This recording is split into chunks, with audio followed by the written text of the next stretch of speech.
दिल्ली के सीएम आतिशी बनते ही केजरीवाल को लेकर गाहें बगाहें बहुत बड़ा बयान दिया है। दरअसल उन्होंने क्या बयान दिया है ये तो आपको जानना चाहिए।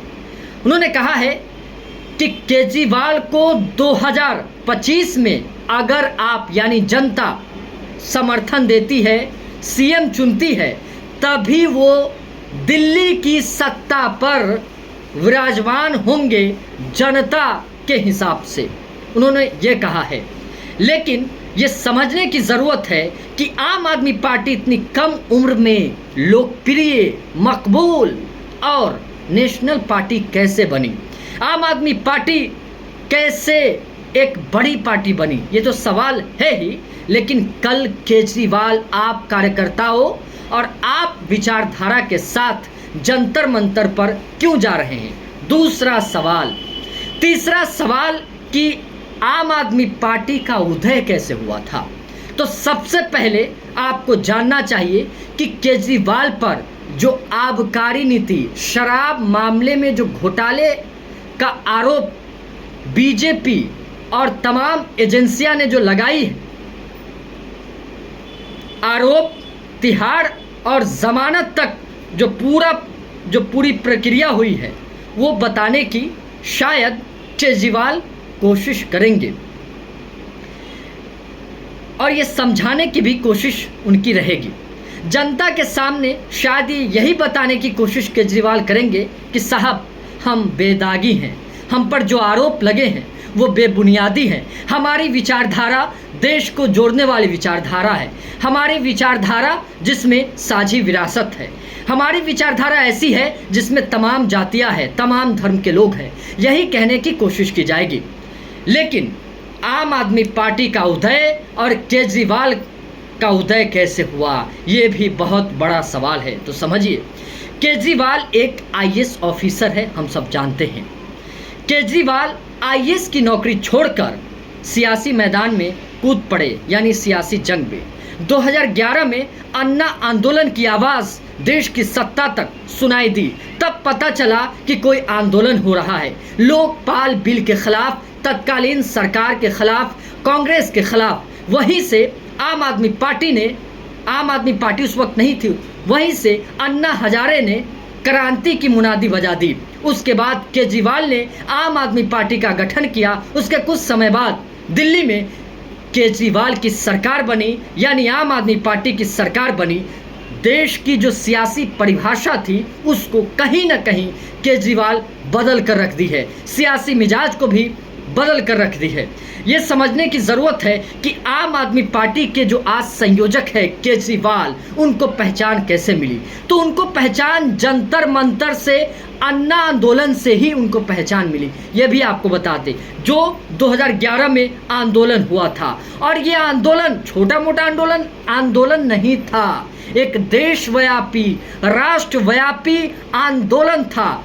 इस आंदोलन ने कांग्रेस की सत्ता को हिला कर रख दिया था और देश में यह संदेश गया था कि केजरीवाल कोई है। अन्ना आंदोलन के जरिए उन्होंने ये कहने और ये बताने की कोशिश की है कि देश में बहुत भ्रष्टाचारी लोग हैं, देश के सिस्टम में भ्रष्ट लोग बैठे हुए हैं। लोकपाल बिल का पुरजोर तरीके से अन्ना आंदोलन ने विरोध किया और उस विरोध के साए तले केजरीवाल को इस देश ने जाना। वहीं से केजरीवाल का उदय हुआ। आज केजरीवाल का सियासी वजूद क्या है आपको पता है। आज अरविंद केजरीवाल देश के पहले नेता बन गए हैं। यकीन मानिए कि मोदी के बाद अगर कोई चुनौती देने वाले मोदी को ही आए हैं तो वो केजरीवाल है। मोदी को खुली चुनौती देने वाले केजरीवाल ही है। उन्होंने पंजाब में अपनी सरकार बना ली।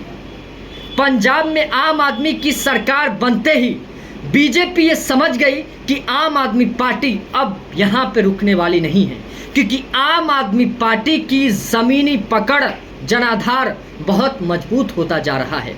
आज केजरीवाल पर जो भी आरोप लगे हैं वो कोर्ट केजरीवाल का मामला है, इसमें हम दखल अंदाजी नहीं करना चाहते हैं, लेकिन ये हमें समझने की ज़रूरत है कि आखिर केजरीवाल की विचारधारा इतनी कारगर साबित कैसे हो गई। केजरीवाल मॉडल कुछ हद तक कई देशों में भी लागू हो गए हैं। क्या आप ये बात जानते हैं? नहीं जानते हैं तो हम आपको बता रहे हैं। शायद बिहार में भी यही मॉडल अपनाने की कोशिश की जा रही है, लेकिन इस मॉडल में सरकार नाकाम हो जा रही है।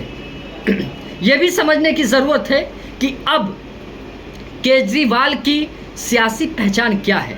तो आज के दौर में केजरीवाल ने सियासत में जो साख बनाई है, शायद कोई ऐसा नेता हो जो अपनी सियासी वजूद, अपनी पहचान एक अलग किस्म की बनाई है, जिसमें सरोकार है, जिसमें परिवर्तन है, जिसमें क्रांति है। हालांकि 2025 में दिल्ली में विधानसभा चुनाव की तैयारी है और इसके पेशे नज़र आम आदमी पार्टी और बीजेपी के बीच जुबानी जंग तेज हो गई है।